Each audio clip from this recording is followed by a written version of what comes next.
એક જ ઓરડાની શાળામાં કાયમી શિક્ષણ વગર શિક્ષણ મંત્રીના વિસ્તારમાં ચાલતી સ્કૂલ સુરત સહિત સમગ્ર રાજ્યમાં કન્યા કેળવણી મહોત્સવ અને શાળા પ્રવેશોત્સવની ઉજવણી ઢોલ નગારા સાથે કરવામાં આવી છે। કેવી રીતે ભણશે ગુજરાત? એક જ ઓરડાની શાળામાં કાયમી શિક્ષક વગર શિક્ષણ મંત્રીના વિસ્તારમાં ચાલતી સ્કૂલ।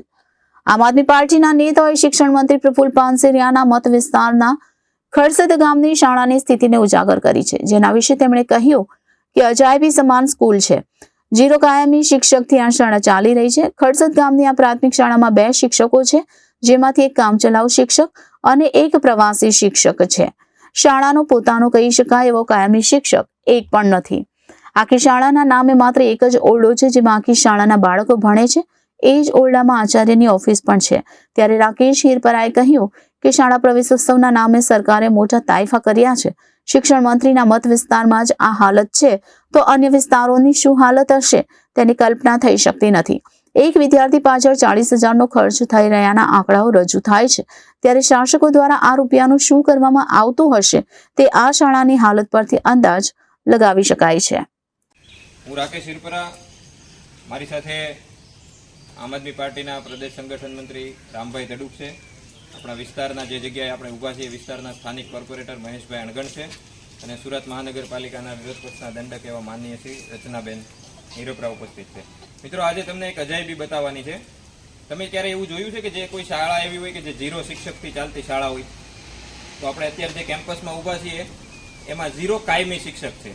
2 શિક્ષક છે, એમાંથી એક શિક્ષક છે પ્રવાસી શિક્ષક છે, એટલે કે કોઈ કંપનીએ મૂક્યો શિક્ષક છે, અને એક શિક્ષક છે કામચલાઉ શિક્ષક છે, જે અહીંયાથી બિચારા 20-30 કિલોમીટર એમની પોતાની મૂળ શાળા આવેલી છે, ત્યાં કામચલાઉ તરીકે અહીંયા આચાર્ય તરીકે કામ કરે છે। એટલે બેઝિકલી આ શાળા પાસે એક પણ શિક્ષક નથી। આ શાળા છે એ 0 શિક્ષકથી ચાલતી, 0 કાયમી શિક્ષકથી ચાલતી શાળા છે। શાળાની પરિસ્થિતિ તો આપ જોઈ શકો છો। શાળા એટલે શું કહેવાય? શાળાના નામે આ શાળા પાસે સામે જોઈ રહ્યા છો એક વર્ગખંડ છે, જેને હમણાં રંગરોગાન કરી અને વ્યવસ્થિત કરવામાં આવેલ છે। એનું રંગરોગાનને લીધે વ્યવસ્થિત દેખાય છે, બાકી એ મકાન છે એ મકાન છે બાંધકામ છે તો જૂનું જ છે। તો બીજું કે મહાનગરપાલિકા અત્યારે એક બાળક દીઠ, મહાનગરપાલિકા નગર પ્રાથમિક શિક્ષણ સમિતિ એક બાળક દીઠ અત્યારે 40,000 રૂપિયાનો ખર્ચો કરે છે। એક બાળક દીઠ 40,000 થી 45,000 રૂપિયાનો ખર્ચ કર્યા બાદ પણ અહીંયા ભણતા બાળકો માટે પરિસ્થિતિ એવી છે કે 1 થી 5 ધોરણ ભણતા બાળકો પાસે માત્ર ને માત્ર 2 શિક્ષક છે।